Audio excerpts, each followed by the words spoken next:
Hello बच्चों, कैसे हैं आप? क्या हाल चाल आपके? आज हमारी एनपीओ की थर्ड क्लास है एंड जितने भी अभी आपके पॉइंट्स बन सकते हैं एडजस्टमेंट्स को लेकर आज हमें ख़त्म करना है, ताकि अगली क्लास से आपके बुक में जो प्रॉपर क्वेश्चन है हम उनकी प्रैक्टिस एंट्री करें। आइए, पिछली क्लास में हम लोगों ने सब्सक्रिप्शन पे बातें की थी और मुझे याद है आपके बुकलेट का question number 2 and question number 3 हमने ख़त्म किया था। पर बच्चे आज हम पहले क्वेश्चन नंबर 1 को सॉल्व करते हैं, क्वेश्चन नंबर 1, और फिर हम क्लास को आगे बढ़ाएंगे। तो आइए जरा बुकलेट का क्वेश्चन नंबर 1 सॉल्यूशन आप मेरे साथ कर रहे हैं। क्वेश्चन नंबर 1 का सुनेंगे ध्यान से, नंबर 1 क्या बताता है, पढ़ेंगे मेरे साथ। Question number 1, during the year ending on 31 March 2023, मिल गया आपको बुकलेट का क्वेश्चन नंबर 1। कहता है कि subscription receive by Jaipur literary society where 4,50,000, 4.5 lakh रुपए का आपने सब्सक्रिप्शन रिसीव किया। मैं एक काम करूं क्या, मैं डायग्राम साथ साथ में बनाता हूं, थोड़ी क्लियरिटी आपके पास आएगा। कहता है कि ईयर एंडिंग आपका 31 मार्च 2023 को हो रहा है, यानी कि इसकी शुरुआत 1/4/2022 से हुई होगी। कहता है मेरे बच्चे ड्यूरिंग द ईयर, यानी कि इस साल में ड्यूरिंग द करंट ईयर हमने जो सब्सक्रिप्शन रिसीव किया है, subscription received during the year, received वो कहता है कितना जी, आपका 4,50,000 लिखो ना यहाँ पे, 4,50,000 का हमने सब्सक्रिप्शन रिसीव किया है। These subscription include ₹20,000 received for the year ending on 31 March 2022। मेरे बच्चे कहता है कि इसमें हम लोगों ने रिसीव किया है, received for the year ended on 31 March 2022, मतलब पिछले साल का है ना, जो इस यहाँ पे एंड हो रहा है, यानी कि लास्ट ईयर का हम लोगों ने इस बार रिसीव किया है मेरे बच्चे। और वो कितना रिसीव किया है जी, 20,000 रुपीज़, यानी कि इसमें से 20,000 का अमाउंट आपका पिछले साल का मिला हुआ है। आगे बढ़ेंगे, कहते हैं कि ऑन 31 मार्च 2023, यानी कि यहाँ पे एंड में subscription due but not receive 15,000, यानी कि आउटस्टैंडिंग सब्सक्रिप्शन यहाँ पे बता रहा है, सब्सक्रिप्शन एट एंड में वो कहता है कि 15,000 का अमाउंट है, 15,000 का अमाउंट, 15,000 रुपये का यहाँ पे आउटस्टैंडिंग है। कहता है कि advance subscription received for the year ending on 31 March 2023, advance subscription receive for the year ending on, यानी कि जो साल यहाँ पे खत्म हो रहा है, इस साल का हमने एडवांस रिसीव किया है, इस साल में एडवांस रिसीव किया है। दोबारा पढ़िए, advance subscription receive for the year ending on 31 March 2023, इस साल में, but pertaining to the year 2024, यानी कि नेक्स्ट ईयर का, यानी कि इसमें से मेरे बच्चे, इसमें से आपने जो एडवांस रिसीव किया, एडवांस सब्सक्रिप्शन आपने जो रिसीव किया है फॉर नेक्स्ट ईयर आपका वो अमाउंट कितना बता रहा है जी, यहाँ पे आपका वो अमाउंट बता रहा है 26,000, इसमें 26,000 का अमाउंट आपका नेक्स्ट ईयर के लिए। ठीक है, आगे पढ़ना, subscription received in advance for the year ending on 31 March 2022। मेरे बच्चे अगर किसी के बुक में 23 लिखा है तो उसको सही कर लो, अगर 22 तो ठीक है, मिस्टेक है, मैंने सुधार दिया। Subscription received in advance for the year ending on 31 March 2022 includes 18,000 pertaining to year 22-23। मेरे बच्चे subscription received advance for their ending on 31 March 2022, मतलब कि पिछले साल हमने एक एडवांस रिसीव किया था pertaining to 22-23 करंट ईयर का, तो पिछले साल एडवांस रिसीव किया था करंट ईयर के लिए, यानी कि ये एडवांस सब्सक्रिप्शन का ओपनिंग बैलेंस हो गया, है ना। ये आपका ओपनिंग बैलेंस जो पिछले साल हमने रिसीव किया था फॉर द करंट ईयर, वो कितना अमाउंट बता रहा है आपको, 18,000 रुपीज़, 18,000, कुछ नहीं, जो इन्फॉर्मेशन है उसको मैं लिखे जा रहा हूँ और कुछ नहीं। कहता है कि what should be credited to income expenditure account for their ending on 31st March 2023 as income from subscription. Show the subscription account in the books of society. यहाँ पे इस क्वेश्चन में मैं आपको सब्सक्रिप्शन अकाउंट भी बनाना बताऊंगा. It's very simple, once you know the concept. पहले मैं इन्फॉर्मेशन सारी बातें देख लूँ. यहाँ पे आपको एडवांस बता रहा है और यहाँ पे आपको आउटस्टैंडिंग. अब देखो ना, ये कहता है कि 450 में हमने रिसीव किया है for the year ending on 34, पिछले साल का, यानी कि पिछले साल का 20,000 रिसीव किया. इसका मतलब मेरे बच्चे यहाँ पे ओपनिंग में आउटस्टैंडिंग सब्सक्रिप्शन रहा होगा जो इस बार रिसीव हुआ सब्सक्रिप्शन. आपका ओपनिंग बैलेंस यानी कि यहाँ पे आपका रहा होगा कितना जी, 20,000, है ना. हमने पिछली क्लास में किया हुआ है तो समझाने का मतलब नहीं बनता है. जो यहाँ पे आउटस्टैंडिंग था वही क्या हुआ, रिसीव हो गया. अगर कुछ ना बताए कि हमने कितना रिसीव किया तो हम क्या मानेंगे, जितना रिसीव किया वो सारा का सारा यहाँ पे आउटस्टैंडिंग था. और मेरे बच्चे हमने जो रिसीव किया है उसमें एडवांस हमने रिसीव किया फॉर द नेक्स्ट ईयर, यानी कि अगले साल के लिए. इसका मतलब कि एडवांस सब्सक्रिप्शन का ये हमारा क्या हो गया जी, क्लोजिंग बैलेंस. ये क्लोजिंग बैलेंस आपका, ठीक है ना. तो कितना आपका 26,000. याद है ना पिछली क्लास में हमने क्या किया था, इतना बताने के बजाय एज ऑन आपका ओपनिंग क्लोजिंग कितना एडवांस है कितना आउटस्टैंडिंग वो बताता था. यहाँ पे हमने इस तरीके से कर लिया. आओ जरा अब मेरे साथ यहाँ पे सॉल्यूशन में स्टार्ट कीजिए. मैं पहले बिना सब्सक्रिप्शन अकाउंट बनाए आपको बताता हूँ, बिना सब्सक्रिप्शन अकाउंट बनाए बताता हूं कि कितना इनकम करंट ईयर का होगा. उसके बाद अगर सब्सक्रिप्शन अकाउंट एग्जाम में आ जाए तो कैसे बनाएंगे वो भी मैं बता दूंगा. देखो ना, हमने क्या बोलना है जी, सब्सक्रिप्शन फॉर द ईयर.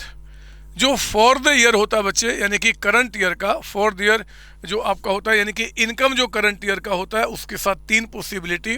क्या क्या, या तो received in last year, previous year. कब, for the current year. Current year का पैसा अगर पिछले साल कुछ रिसीव हुआ तो वो ले लीजिए. या फिर subscription received during the year, कब का, for the current year. Current year का जो पैसा करंट ईयर में आया, या करंट ईयर का जो लास्ट में आया, या फिर जो आउटस्टैंडिंग होगा एट द एंड, बट कब का, for the current year. Current year का अमाउंट होना चाहिए, चाहे पिछले साल आया हो, चाहे करंट ईयर में, चाहे अगले साल. देखो ना, जो स्टार्टिंग में मेरे बच्चे आपका एडवांस और आउटस्टैंडिंग है, जरा बताओ कि आपका received in last year for the current year, पिछले साल जो रिसीव किया था करंट ईयर का वो कितना है आपका, 18,000, है ना. यही ना बच्चे, जो एडवांस पिछली बार आया था बट हम सर्विसेज कब देंगे, करंट ईयर में. तो एक तो आपका ये 18,000 का अमाउंट हो गया, प्लस जो रिसीव किया करंट ईयर में, बट करंट ईयर के लिए हमने टोटल 4,50,000 का अमाउंट रिसीव किया है, लेकिन सारा करंट ईयर का नहीं है मेरे बच्चे. इसमें से देखो 20,000 जो है ना, 20,000 ये हमने रिसीव किया है क्या जी, आपका पिछले साल का. तो 450 में 20,000 हटा दो जो पिछले साल का है. इसमें से हमने 26 रिसीव किया नेक्स्ट ईयर का, उसको भी हटा दीजिए. तो जितना पैसा हमने रिसीव किया यानी कि 450, उसमें 20 पिछले बार का, 26 अगले बार का, तो बाकी क्या हो गया, करंट ईयर का. किया तो था हमने पिछली क्लास में, आपको रटना नहीं है, आपको बातें समझनी है. यानी कि 4,04,000 का अमाउंट हो गया, 4,04,000. और आउटस्टैंडिंग एट द एंड, लेकिन फॉर द करंट ईयर तो 15,000. इसमें पिछले साल का कुछ है नहीं, क्योंकि जितना पिछले साल का था वो सारा रिसीव हो गया है. तो आपका क्या करेंगे, 15,000 का अमाउंट हम ये ले लेंगे.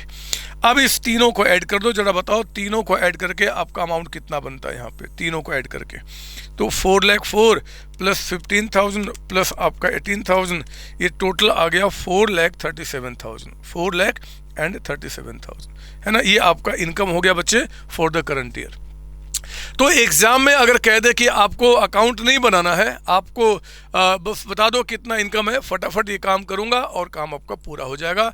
लेकिन मेरे बच्चे मैं इसी क्वेश्चन में आपको बता देता हूं बनाना सब्सक्रिप्शन अकाउंट ये कैसे बनेगा. आप जानते हैं कि सब्सक्रिप्शन आपका एक इनकम होता है, और इस इनकम के अकाउंट को कैसे बनाते हैं आपने बचपन में भी पढ़ा है, 11वीं 12वीं क्लास में आपने final account of sole proprietor अगर आपने पढ़ा है तो वहाँ भी पढ़ा है मुझसे आपका.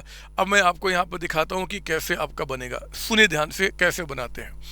ये देखो आपका ओपनिंग बैलेंस ऑफ आउटस्टैंडिंग, मुझे बताइए, अगर सब्सक्रिप्शन आपने रिसीव करना है, आउटस्टैंडिंग है, एक्रूड है स्टार्टिंग में, तो आप बताओ इस दिन पे वो आपका एसेट्स है कि लायबिलिटी है? एसेट्स है। इनकम हमें रिसीव करना एसेट्स, और एसेट्स मेरे बच्चे जब भी इनकम अकाउंट बनाओगे ना, तो टू आउटस्टैंडिंग या एक्रूड जो भी लिखा रहेगा सब्सक्रिप्शन आपको लिखना होगा डेबिट में।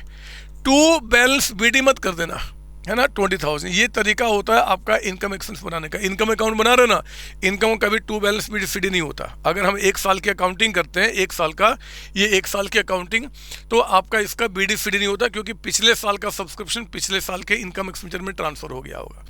इस साल का जो होगा वो इस साल के एंड में ट्रांसफर हो जाएगा। तो वी नेवर हैव डेबिट और क्रेडिट बैलेंस, मतलब बीडी सीडी यहाँ पर नहीं होता। अगर इस इनकम से जुड़ा कोई आपका एसेट्स है तो हम क्या करते हैं, उसको लिखते हैं टू आउटस्टैंडिंग सब्सक्रिप्शन, ठीक है ना। और जो आपका एडवांस यानी कि जो इससे जुड़ा हुआ लायबिलिटी है, ओपनिंग बैलेंस, उसको आप यहाँ लिखिए क्रेडिट में। एडवांस सब्सक्रिप्शन हम कैसे याद रखेंगे? याद रखेंगे कि भैया एसेट्स का डेबिट बैलेंस होता है, लायबिलिटी का क्रेडिट बैलेंस होता है।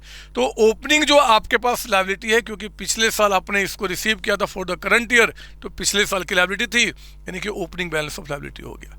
जो क्लोजिंग आपका आउटस्टैंडिंग सब्सक्रिप्शन है, उसको यहाँ लिखिए by outstanding subscription. By outstanding subscription आपका कितना जी? 15,000 का अमाउंट, आपका 15,000 का अमाउंट। और जो एडवांस का क्लोजिंग है मेरे बच्चे, इसके अगेंस्ट यहाँ लिखिए टू एडवांस सब्सक्रिप्शन। याद रखना, अगर कोई भी बच्चा एग्जाम में इसको बीडी सीडी लिख दिया तो 0 हो जाएंगे मार्क्स। अब क्योंकि आप बड़े हैं, इसका रीज़न क्या समझाऊं, मैंने इसे समझा भी दिया कि जब आप कोई एक्सपेंस या कोई इनकम का अकाउंट बनाते हैं, और अगर अकाउंटिंग पूरे 1 साल का होता है, 1 साल का, तो यहाँ पे बीडी सीडी नहीं होता, क्योंकि पिछले साल का पिछले साल जा चुका, इस साल का इस साल चला जाएगा, आगे कुछ कैरी फॉरवर्ड नहीं होगा। हाँ, इससे कोई जरा अगर एसेट्स लायबिलिटी है तो हम उसका उसी नाम को हम उस तरीके से अकॉर्डिंग लिखते हैं। अगर एसेट्स है तो डेबिट में, और आपका लायबिलिटी तो क्रेडिट में, और अपोजिट में क्लोजिंग बैलेंस आपका। नाउ कम, अब हमने सब्सक्रिप्शन के नाम पे कैश कितना रिसीव किया, टोटल, ये सारी एंट्री टोटल से होती है। ये सारी एंट्री, ओपनिंग टोटल कितना है, क्लोजिंग टोटल कितना है, ओपनिंग एडवांस कितना है, क्लोजिंग एडवांस कितना, टोटल से एंट्री हो रहा है ना। और टोटल जो हमने रिसीव किया 450, तो एंट्री क्या होगा, cash account debited to subscription, है ना बच्चे। तो कैश टू सब्सक्रिप्शन, सब्सक्रिप्शन में क्या बोलेंगे, by cash account. By cash account कितना आपका हो गया जी, 4,50,000 का अमाउंट आपका 450। बताओ जरा, आप मुझे बताओ जरा कि आखिर यहाँ पे आपका बैलेंसिंग फिगर कितना आ रहा है, 18,000 प्लस 450 का अमाउंट और प्लस 15,000 का अमाउंट, ये हो गया 4,83,000, 483। यहाँ पे आपका 4,83,000 का अमाउंट हो गया। इसमें से माइनस कर दो मेरे बच्चे 20,000, माइनस कर दो 26,000, ये आ गया 4,37,000। और यही जो बैलेंसिंग फिगर है वो आपका to income and expenditure account, ये हमारा बैलेंसिंग फिगर आपका निकल के आ गया। बैलेंसिंग फिगर आप ऐसे भी जानते हैं कि इनकम एक्सपेंडिचर अकाउंट में यहाँ पे क्या आता है, बाय सब्सक्रिप्शन। इनकम इस साइड में, तो इसमें बाय, तो इसमें क्या हो जाएगा, 2 हो जाएगा, क्वेश्चन खत्म। अगर एग्जाम में आपका आ जाए अकाउंट बनाने के लिए, तो टोटल लिखा जाएगा यहाँ पे ओपनिंग, चाहे किसी भी साल के से जुड़ा हो, ये आपका टोटल लिखा जाएगा आपका ओपनिंग, चाहे किसी भी साल का हो, है ना। लिख लो आप यहाँ पे बाद में, ये नहीं कि सर करंट ईयर का होगा वही लिखा जाएगा, क्या टोटल उस दिन पे टोटल जो आपके पास है एडवांस एंड में, और यहाँ पे टोटल जो आपका आउटस्टैंडिंग है, टोटल आउटस्टैंडिंग आपका एंड में वो लिखा जा रहा है। ये टोटल जो आपने रिसीव किया है वो लिखा जाएगा, चाहे किसी भी साल का हो, तो अपना बैलेंसिंग फिगर आपका निकल के आ जाएगा यहाँ पे, टोटल इनकम जो करंट ईयर का आपका होगा, है ना, बैलेंसिंग फिगर से। ये इसका मतलब होता है। कोई डाउट इसके अंदर में? नहीं सर। आप प्लीज़ कॉपी कीजिए, आज कॉपी करो ना, 2-3 बातें मुझे आपसे शेयर करनी है, और मैं चाहूँगा कि आप ना समझो मैं क्या शेयर करने की कोशिश कर रहा हूँ। आज मेरे बच्चे, मैं कम से कम 200-250 साल का हो चुका हूँ। आज सुबह में मेरे एक मित्र हैं, बहुत ही प्यारे से, वो आज क्रिकेट खेल रहे थे हमारे साथ, बहुत अच्छी टीम बनी हुई थी, और मस्त, मतलब कि मैं जीते जा रहा था, जो अपोजिशन में टीम थी हारे जा रही थी। और हुआ क्या ना कि मैच के बीच में जो हमारे मित्र हैं उनकी वाइफ आई, और उन्होंने क्या किया, मेरे दोस्त को मैच से खींच के घर लेके चले गए। बड़ा ही बुरा लगा कि यार मैच के बीच से कोई ऐसे कैसे कर सकता है। मेरे दोस्त को भी जीभ कट गया, झूठ नहीं बोला मैंने, सच बोल रहा हूँ, फिर भी जीभ कट गया। तो मैच के बीच से उन्होंने क्या किया कि उन्होंने क्या किया, वो मुझे नहीं, मतलब मेरे मित्र को उनकी वाइफ ने क्या किया, वो खींच के लेके चले गई। मेरे बच्चे, रियली बता रहा हूँ, वो दिन याद आ गया जब हम छोटे बच्चे हुआ करते थे और उस टाइम पे हम लोग क्रिकेट खेलते थे, दिन रात खेले होते थे। पापा को गुस्सा आता था कि कहाँ रह गया। वो आते थे क्रिकेट पिच पे और कान खींच के ऐसे यूँ पकड़ के हम लोग को घर लेके जाते थे और घर में जाने के बाद इतना पीटते थे ना, इतना पीटते थे कि मज़ा आ जाता था उस टाइम पे कि यार बॉडी क्या स्ट्रॉन्ग हो गई। अगर कहीं से थोड़े सा मोटे भी हो जाते थे तो उनकी पिटाई खा के थोड़े हम पतले हो जाते थे। तो आज जो हमारे दोस्त हैं, नाम नहीं बताऊंगा मैं, नाम नहीं बताऊंगा, उनको भी आज वही हुआ, पता नहीं घर में जाने के बाद क्या हुआ होगा। एनीवे, चलो, दिमाग को आपने इसको लिख लिया होगा, मुझे विश्वास है। अब मैं क्लास को आगे बढ़ाता हूँ और इस चैप्टर को आगे लेके चलता हूँ। होप मेरे जो फ्रेंड हैं, जो मेरे दोस्त हैं, उनका शरीर सलामत रहा होगा और उतनी पिटाई नहीं मिली होगी जितनी पिटाई हमें बचपन में मिलती थी, या आप जो खाते अपने मम्मी पापा से। आइए क्लास को कंटिन्यू करते हैं। ओह, ये टॉपिक हमारा एंड हो गया बच्चे। ये सब्सक्रिप्शन की बातें हमने ख़त्म कर ली, सब्सक्रिप्शन की बातें ख़त्म कर ली। आइए हम अगले टॉपिक पे एंट्री करते हैं और अगला टॉपिक जो हमारा होगा वो है प्रिंटिंग स्टेशनरी को लेकर। लिखो ना, नया पेज लो आप अब दुनिया, मतलब कि उल्ट जो मैंने समझाया सुनाया उससे बाहर निकलिए और आप लिखेंगे यहाँ पे एडजस्टमेंट्स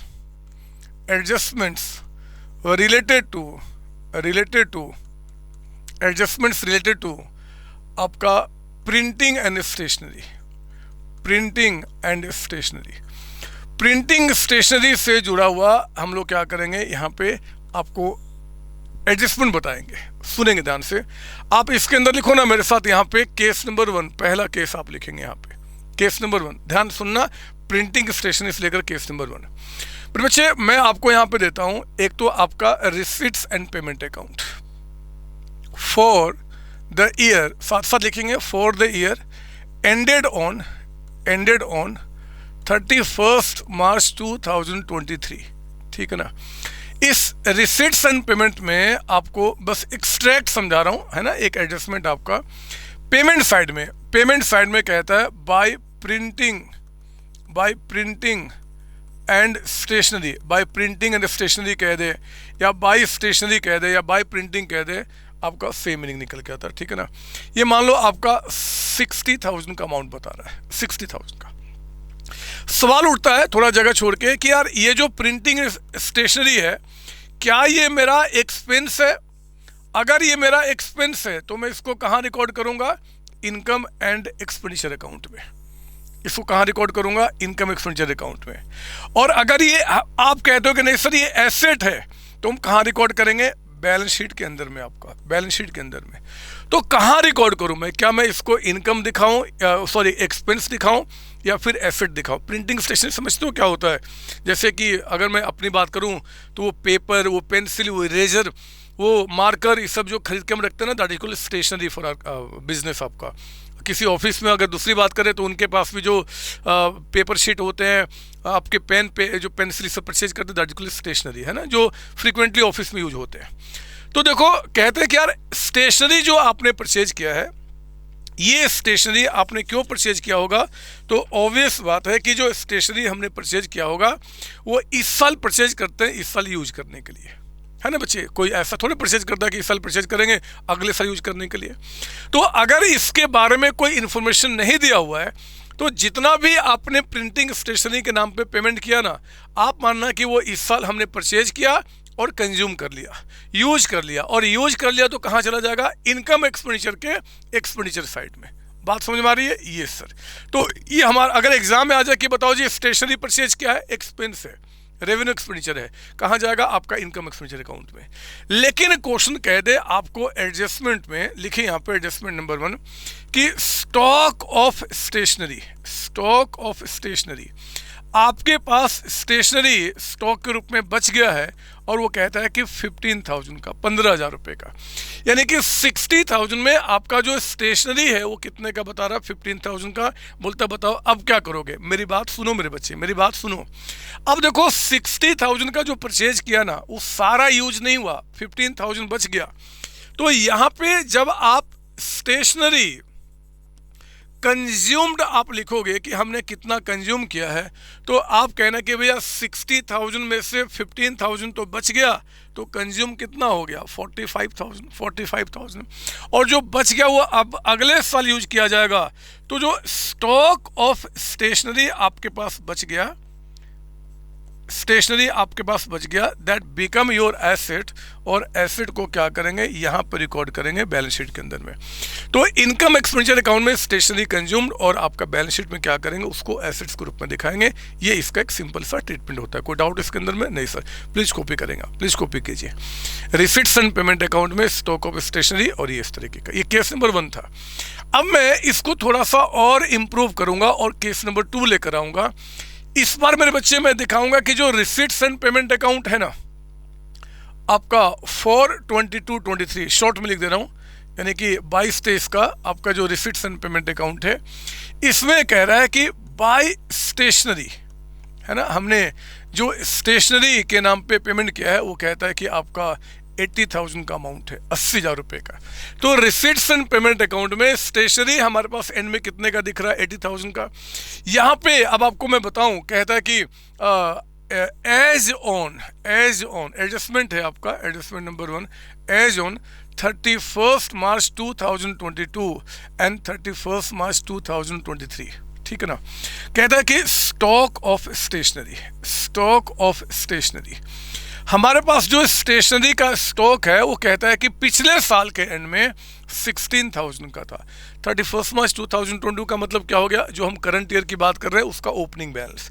और इस साल के एंड में कहता है मेरे बच्चे कि 25,000 का आपका स्टॉक बचा हुआ है।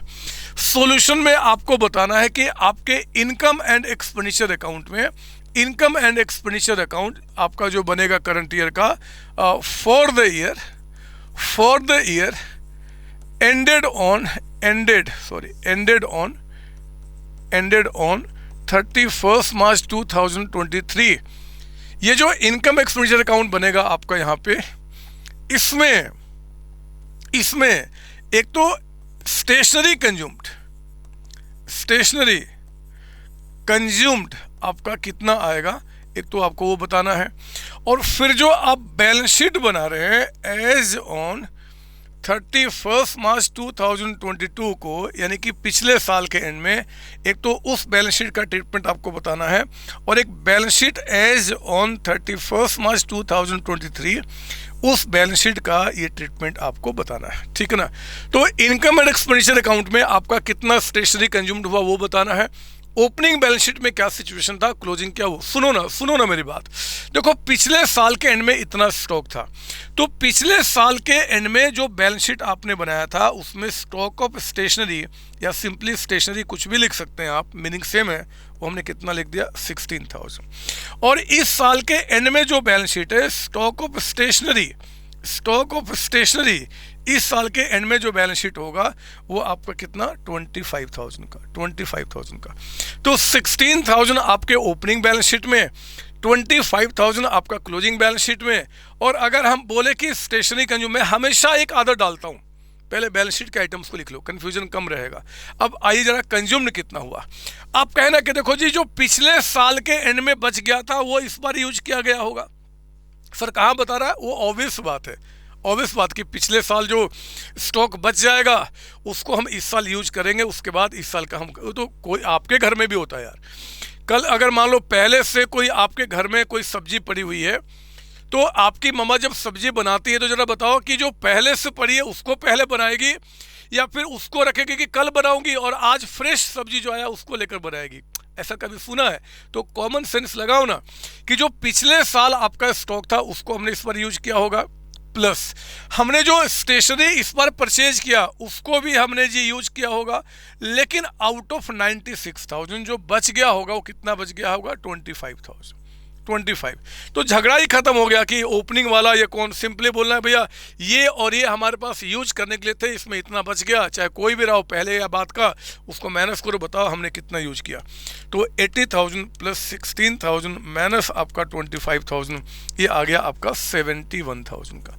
तो प्लीज़ कॉपी करेंगे आप, हो गया काम, कोई दिक्कत हो रही है। और मैं सोच रहा हूँ ना, आप पहले कॉपी कर लो, मैं इसी को थोड़ा सा और आगे बढ़ाऊंगा।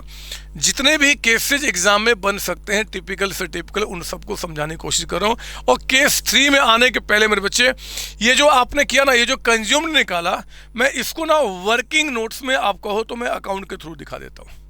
जो कंज्यूम्ड निकाला ना 71,000, अगर आपको बोलते हो कि सर ऐसे तो जो अनप्रोफेशनल बच्चे हैं उस तरीके से करते हैं, या एग्जाम में अगर क्वेश्चन 1 मार्क में आ गया तो ठीक है, अगर स्टेशनरी अकाउंट बनाने का मन कर जाए और फिर एग्जामिनर को दिखाने का मन करे कि 71,000 हुआ, तो आप एक काम करना, इस तरीके से आप अपना स्टेशनरी अकाउंट बना लेना।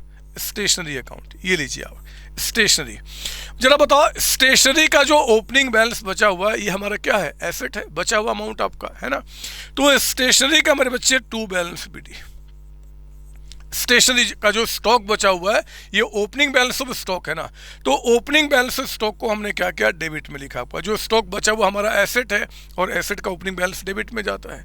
जितना स्टेशनरी हमने यहाँ पे क्या किया, परचेज किया, जरा बताओ परचेज करने से, पेमेंट जो किया हमने परचेज किया, उससे स्टेशनरी इंक्रीज करेगा कि डिक्रीज करेगा? क्योंकि जिनका ओपनिंग बैलेंस डेबिट में होता है, आप 11वीं क्लास से पढ़ते आ रहे हैं कि उनका इंक्रीज करना हम डेबिट करते हैं और डिक्रीज करना हम क्रेडिट करते हैं। तो स्टेशनरी का मेरे बच्चे हमने ओपनिंग बैलेंस लिख दिया। उसके बाद चेक करो, उसके बाद हमने बाई स्टेशनरी, हमने 80,000 का परचेज किया है, स्टेशनरी बढ़ा होगा तो उसमें हमने कहा बाई स्टेशनरी, स्टेशनरी में क्या बोलेंगे, टू कैश अकाउंट है ना, टू कैश अकाउंट। और ये कितने का हमने परचेज किया, 80,000 आपका, 80,000। एक सवाल आप चाहो तो मुझसे पूछ सकते हो कि sir receipts and payment account में बाई स्टेशनरी, तो स्टेशनरी में to receipts and payment account होना चाहिए ना, तो फिर टू कैश क्यों लिखा? इसका रीज़न बताऊंगा, लेकिन जो भी कैश में लेन देन हुआ है, अगर अकाउंट बनाएंगे तो कैश ही लिखना, कैश या बैंक है ना, रिसीट्स पेमेंट अकाउंट नहीं। उसका रीज़न क्या है मैं थ्योरी के पार्ट में आपको बताऊंगा, आप चिंता नहीं कीजिए। उसके बाद जरा देखो अब जी, स्टेशनरी हमारे पास एंड में कितना बच गया, तो जो एंड में बच गया बाई बैलेंस सीडी, वो कितना बता रहा है आपका 25,000। अब समझो ना मेरी बात, समझो ना, रटोगे क्यों? 16 पहले से था, 80 हमने परचेज किया, टोटल कितना हो गया, 96,000। आउट ऑफ 96,000 अगर 25,000 बच गया है, तो जरा बताओ जो कम हुआ वो कितने से कम हो गया, 71,000 से। क्यों कम हुआ? क्योंकि हमने कंज्यूम कर लिया होगा, क्योंकि बेचने की बात तो नहीं कर रहा, और स्टेशनरी क्यों बेचेंगे यार, हम उसका बिजनेस थोड़ा ही कर रहे हैं, हमने तो ऑफिस के लिए यूज किया था। तो जो कंज्यूम्ड किया वो कहाँ चला जाएगा, by income and expenditure account में, और इसको लिखिए आप यहाँ पे बैलेंसिंग फिगर, और काम खत्म हो गया। This is the way to solve the question आपका, है ना। अगर कोई आपसे जब क्लास से बाहर निकलो, कोई दोस्त आपका मिल जाए, मित्र कोई भी, और कहे कि जरा बताओ कि आखिर स्टेशनरी कंज्यूम्ड, क्या आप अकाउंट बना के निकाल सकते हो? बोलना यार कौन सी बड़ी बात है, हम सीओसी के बच्चे, हम संतोष सर के बच्चे हैं, ये छोटे छोटे सवाल ना पूछा करो। इस तरीके से आंसर निकल के आता है। प्लीज कॉपी करेंगे। केस 2 मैंने खत्म किया। इस कहानी को और आगे बढ़ाऊंगा, थोड़े से और आपको ऊंचाई पे लेकर आऊंगा, थोड़ा और टफनेस बढ़ाऊंगा, और मैं आपके लिए केस नंबर 3 लेकर आऊंगा। आओ ना, लिखो मेरे साथ। Case number 3, receipts and payment account आपका फॉर द ईयर, समझ गया अपना, बस फॉर 22-23, मतलब कि मान लो करंट ईयर आपका जो है 22-23 है, तो हम उसका रिसीट्स एंड पेमेंट अकाउंट बना रहे हैं। ये लीजिए, इस रिसीट एंड पेमेंट अकाउंट में कहता है मेरे बच्चे, यहाँ पे आपका पहले नीचे लिखूंगा 31 मार्च 2022 एंड 31 मार्च 2023। याद रखना, अगर मैं यहाँ पे एज ऑन ना भी लिखूं तो भी मेरे बच्चे, आपको जब ऐसे लिखेगा तो हम एज ऑन ही पढ़ते हैं। स्टॉक ऑफ स्टेशनरी लिखो यहाँ पे, स्टॉक ऑफ स्टेशनरी। हमारे पास जो स्टेशनरी है ना, उसका स्टॉक यहाँ पे कहता है कि चलो 20,000 का अमाउंट है, और यहाँ कहता है कि 26,000 का, 20 ओपनिंग 26 आपका। फिर एक नाम लिखिए आप यहाँ पे, क्या जी, क्रेडिटर्स। ओह, मैं नया नाम दे रहा हूँ, फॉर स्टेशनरी। पिछले वाले क्वेश्चन में हम लोग कहाँ तक लिमिट थे, स्टॉक ऑफ स्टेशनरी। अब क्रेडिटर्स को भी लेकर आ गए। मान लो यहाँ पे 16,000 का अमाउंट है और मान लो यहाँ पे 13,000 का अमाउंट है। जब भी एडजस्टमेंट में क्रेडिटर्स फॉर स्टेशनरी दिख जाए मेरे बच्चे, अब यहाँ पे आपको कहे बाय क्रेडिटर्स फॉर स्टेशनरी, या तो ये दे दे आपको स्टेशनरी, या फिर और या फिर ऑब्लिक कर दूं क्या, ऑब्लिक मतलब कि या तो ये लिख दे या सिंपली लिख दे स्टेशनरी, स्टेशनरी दोनों में से कुछ भी लिख दे। मान लो अमाउंट कहता है कि आपका यहाँ पे 1,20,000 का अमाउंट है। मैं रिपीट कर रहा हूं, अगर क्वेश्चन में आपको क्रेडिटर्स फॉर स्टेशनरी का ओपनिंग क्लोजिंग या ओपनिंग या क्लोजिंग कोई भी एक या दोनों बैलेंस दिया हुआ है और उस केस में रिसीट्स एंड पेमेंट अकाउंट में कहे या तो क्रेडिटर्स फॉर स्टेशनरी या बाय स्टेशनरी, इन दोनों का मतलब सिर्फ ये निकल के आता है कि हमने स्टेशनरी के नाम पे क्रेडिटर्स को इतना पेमेंट किया है, स्टेशनरी के नाम पे करंट ईयर में हमने क्या किया, इतना पेमेंट किया है। बोलता जरा बताओ ना, जरा बताओ कि क्या ट्रीटमेंट करोगे। लिखो यहाँ पे सॉल्यूशन। एक तो मैं आपको इनकम एंड एक्सपेंडिचर अकाउंट में आपको हमें बताना है कि आखिर आपने करंट ईयर में जो स्टेशनरी आपने कंज्यूम किया है, लिखो यहाँ पे स्टेशनरी कंज्यूम्ड, वो कितना अमाउंट है वो आपको यहाँ पे बताना है। और फिर मेरे बच्चे balance sheet as on 31 March 2022, यानी कि जो ओपनिंग बैलेंस शीट है ना उसका सिचुएशन आपको यहाँ बताना है, और एक बैलेंस शीट आपको एज ऑन 31 मार्च 2023 यानी कि क्लोजिंग बैलेंस शीट आपको यहाँ पे बताना है। तो ये दो बातें यहाँ पे करनी है, ठीक है ना। और आप जानते हैं मेरी आदत को, मैं हमेशा पहले बैलेंस शीट के आइटम को लिखना पसंद करता हूँ। ये जो मेरी आदत है ना बच्चे, वो आपको डेवलप करनी पड़ेंगी। जितनी मेरी अच्छाइयाँ हैं ना उन सबको अपने अंदर लेना पड़ेगा। बुराई कुछ दिखता छोड़ो ना उसको, लेकिन अच्छाई को लेना पड़ेगा, तभी एग्जाम में अच्छा परफॉर्म करेंगे। तो मैं ना स्टॉक ऑफ स्टेशनरी का ओपनिंग बैलेंस यहाँ लिखिए, एसेट है आपका ओपनिंग बैलेंस शीट में। स्टॉक ऑफ स्टेशनरी आपका ओपनिंग बैलेंस शीट में ओपनिंग एसेट कितने का है, 20,000 का अमाउंट। और स्टॉक ऑफ स्टेशनरी जो हमारे पास स्टेशनरी है उसका जो क्लोजिंग स्टॉक है कितना, 26,000, उसको आप क्लोजिंग बैलेंस शीट में दिखाइए। मेरी बात सुनो, जो क्रेडिटर्स है ना, उन क्रेडिटर्स का ओपनिंग बैलेंस यहाँ लिखिए। लायबिलिटी है ना बच्चे, क्रेडिटर्स यानी कि स्टेशनरी के नाम पे हमें जिनको पेमेंट करना है वो कितना है, 16,000, उसको यहाँ लिखो। और जो क्रेडिटर्स आपका एंड में है वो क्लोजिंग बैलेंस शीट में, लायबिलिटी है लायबिलिटी साइड में, क्रेडिटर्स फॉर स्टेशनरी। तो क्रेडिटर्स फॉर स्टेशनरी का जो क्लोजिंग बैलेंस है वो कितना आपका 13,000, उसको आप यहाँ लिखिए। इसमें कोई डाउट, ओपनिंग वाला चला गया ओपनिंग में, क्लोजिंग वाला चला गया क्लोजिंग में। अब हमें ये निकालना कंज्यूम्ड।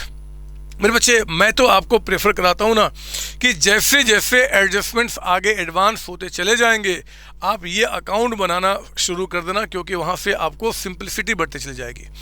अकाउंट्स बनाना हमेशा क्या होता है कि स्टार्टिंग में लगता है यार क्यों अकाउंट बनाओ, जैसे आप बोलो कि यार क्यों बनाओगे, ठीक लगता है हमें, ऐसे कर लो काम खत्म हो गया, टाइम बच जाएगा। लेकिन अकाउंट बनाना क्या है, एक आर्ट है। और आर्ट क्यों होता है, सिंपल और अच्छा देखने के लिए। तो सिंपलिसिटी अकाउंट ही लेकर आएगा, मैं आपको यहाँ प्रूफ करूंगा। स्टेशनरी कंज्यूम्ड को निकालने के लिए मैं आ जाऊंगा पहले वर्किंग नोट्स में, और वर्किंग नोट्स में मेरे बच्चे पहला वर्किंग जो बनाऊंगा ना वो हमारा होगा creditors for stationery account. Creditors for stationery account, तो क्रेडिटर्स फॉर स्टेशनरी अकाउंट बनाइए। ये क्रेडिटर्स वो हैं जिनसे हम लोग स्टेशनरी परचेज करते हैं ऑन क्रेडिट, और फिर कितना हमने परचेज किया, क्योंकि दिस इज नॉट परचेज मेरे बच्चे, ये तो क्रेडिटर्स को जो हमने पेमेंट किया है करंट ईयर में वो बता रहा है। एक बार जब परचेज पता चल जाएगा तो फिर आप स्टॉक ऑफ स्टेशनरी यानी कि स्टेशनरी अकाउंट बना के आप पता कर लेंगे कि हमने कितना कंज्यूम किया है, ठीक है ना। ये देखो आप यहाँ पे बताइए, क्रेडिटर्स आपकी लायबिलिटी है ना, ये सर। तो लायबिलिटी का ओपनिंग बैलेंस कितना बता रहा है आपको, 16,000, विल राइट हियर आपका 16। और क्रेडिटर्स का आपका क्लोजिंग बैलेंस मेरे बच्चे यहाँ पे आपका आएगा, क्रेडिटर्स एंड में कितना बता रहा आपको यहाँ पे 13,000। मुझे बताइए स्टेशनरी का ओपनिंग बैलेंस आपका कितना है, टू बैलेंस बीडी, स्टेशनरी का ओपनिंग आपका 20,000 का अमाउंट है, और स्टेशनरी का क्लोजिंग बैलेंस आपका बाई बैलेंस सीडी यहाँ पे आपका कितना जी, 26,000 का अमाउंट आपका 26,000।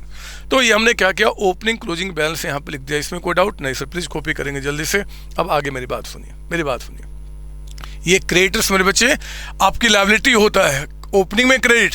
तो जब जब क्रेडिटर्स इंक्रीज करेंगे तो क्रेडिट और डिक्रीज आपका डेबिट होगा। ये आपका एसेट है, बढ़ना डेबिट घटना क्रेडिट होता है। This is a very simple way to prepare the accounts आपका। Now we have made payment of 1,20,000 to the creditors. अगर मैं क्रेडिटर्स का पेमेंट कर दूं,